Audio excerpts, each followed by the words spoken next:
সুপ্রিয় শিক্ষার্থীবৃন্দ, আজকে আমরা প্রিন্সিপালস অফ ফাইন্যান্সের অতি গুরুত্বপূর্ণ একটি chapter time value of money নিয়ে আলোচনা করব।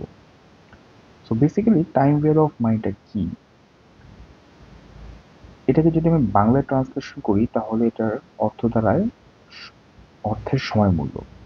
মানে আজকের 100 টাকা আগামী দিনে হতে পারে 5 বছর, 10 বছর, 20 বছর পর সেটার ভ্যালু ইন্টারেস্টের উপর বেস করে কত দাঁড়াবে, বা 20 বছর পরে যে টাকাটার ভ্যালু, সেই 20 বছর পরে টাকাটা ভ্যালু আজকের দিনে কত, বেসড অন ইন্টারেস্ট। হ্যাঁ, সেটাই বের করাটাই হচ্ছে টাইম ভ্যালু অফ মানির কাজ।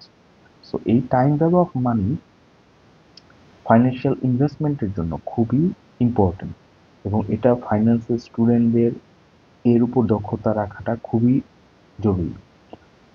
তো এই টাইম ভ্যালু অফ মানি সম্পর্কে আমরা আরো জানবো। এর এর যে আহ, আহ, বিভিন্ন প্রবলেম সলভ করার মাধ্যমে আমরা আরো বিস্তারিতভাবে জানবো। তো প্রথমে টাইম ভ্যালু অফ মানি দুটি দিক থাকে, একটা হচ্ছে প্রেজেন্ট ভ্যালু, একটা হচ্ছে ফিউচার ভ্যালু। তো প্রেজেন্ট ভ্যালু কিছু ফর্মুলা আছে, ফিউচার ভ্যালু কিছু ফর্মুলা আছে। তো এই ফর্মুলাগুলোর উপর বেস করেই আমরা ম্যাথগুলো করব। তো প্রথমে আমরা যদি একটা এক্সাম্পল দেখি, এক্সাম্পল ওয়ানে কি বলেছে, যে মিস্টার মুয়াজ deposits টাকা 10,000 at the rate of 8% simple interest in a bank account. How much amount of money would be deposited at the end of 5, 10 and 15 years?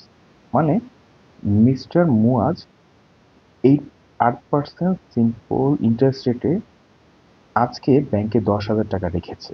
এখন কোশ্চেনে জানতে চেয়েছে যে 5 বছর, 10 বছর এবং 15 বছর পর এই 8% সিম্পল ইন্টারেস্ট রেটের উপর বেস করে 10,000 টাকার ভ্যালু কত সেটা জানতে চেয়েছে। মানে আমার আমাকে আমার কাছে জানতে চাইছে ফিউচার ভ্যালু। এখন এখানে দুটো দিক আছে, একটি হচ্ছে সিম্পল ইন্টারেস্ট, যে কথাটা এখানে ইন্টারেস্ট দুই প্রকারের হয়, একটা হচ্ছে সিম্পল ইন্টারেস্ট, একটা কম্পাউন্ড ইন্টারেস্ট। সো সিম্পল ইন্টারেস্টটা কি? সিম্পল ইন্টারেস্টটা শুধুমাত্র যে প্রিন্সিপাল অ্যামাউন্ট তার উপর ক্যালকুলেট করা হয়। আর যে কম্পাউন্ড ইন্টারেস্ট রেট হচ্ছে, কম্পাউন্ড ইন্টারেস্ট রেটে প্রতি বছর যে ইন্টারেস্ট আসে তার উপরও ইন্টারেস্ট ক্যালকুলেট করা হয়, অ্যাজ ওয়েল এজ যে প্রিন্সিপাল অ্যামাউন্ট থাকে তার উপরও ক্যালকুলেট করা হয়।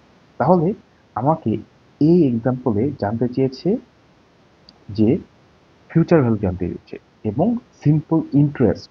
So simple future value, simple ইন্টারেস্টের ফর্মুলাটা আমরা যদি দেখি, যে ফর্মুলা ওয়ানে কি দেওয়া আছে, এফভি মানে হচ্ছে future value equal to PV মানে present value plus PV into R into N. এখানে এই জিনিসগুলো আমাদের খুব ভালোভাবে জানতে হবে যে কোনটার মানে কি। এফভি দিয়ে আমি বুঝতে পারছি ফিউচার ভ্যালু, পিভি দিয়ে প্রেজেন্ট ভ্যালু, আর দিয়ে হচ্ছে রেট অফ রিটার্ন বা ইন্টারেস্ট রেট, আমরা যেটাই বলি না কেন, আর এন হচ্ছে নাম্বার অফ ইয়ার্স। হ্যাঁ, এই জিনিসগুলো আমাকে ভালোভাবে জানতে হবে। তাহলে এটা যদি আমি সলিউশনে যাই বা সলভ করতে যাই তাহলে কি করতে হবে, যে 5 ইয়ার্সের জন্য কি হবে, FD future value equal to same, আমরা যেহেতু সিম্পল ইন্টারেস্ট রেটের ফর্মুলাটা বসাবো, বসানোর পরে এখানে প্রেজেন্ট ভ্যালু কত, প্রেজেন্ট ভ্যালু কত, 10,000। যেহেতু আজকে আমি 10,000 টাকা ব্যাংকে রাখছি, মানে প্রেজেন্ট ভ্যালু সেটা হচ্ছে 10,000, 10,000 প্লাস পিভি হচ্ছে 10,000 ইন্টু এই যে 0.08, কেন এই আর মানে হচ্ছে রেট অফ রিটার্ন। এখন এই যে 8% যে আছে, এই 8%কে আমরা ডিরেক্ট পার্সেন্ট হিসাবে ম্যাথে বসানো যায় না, এটাকে আমাকে ডেসিমেলে কনভার্ট করে বসাতে হবে। তাহলে কিভাবে ডেসিমেলে আমরা এটাকে কনভার্ট করব, যেই ইন্টারেস্ট রেটটা দেওয়া থাকবে তাকে যদি আমি 100 দ্বারা 100 দ্বারা যদি আমি ভাগ করি, ভাগ করলে যে ফিগারটা আসবে, যে ডেসিমেল সংখ্যাটা আসবে, সেটাই সেটাই হবে আমার আর, মানে আমি ওইভাবে বসাবো।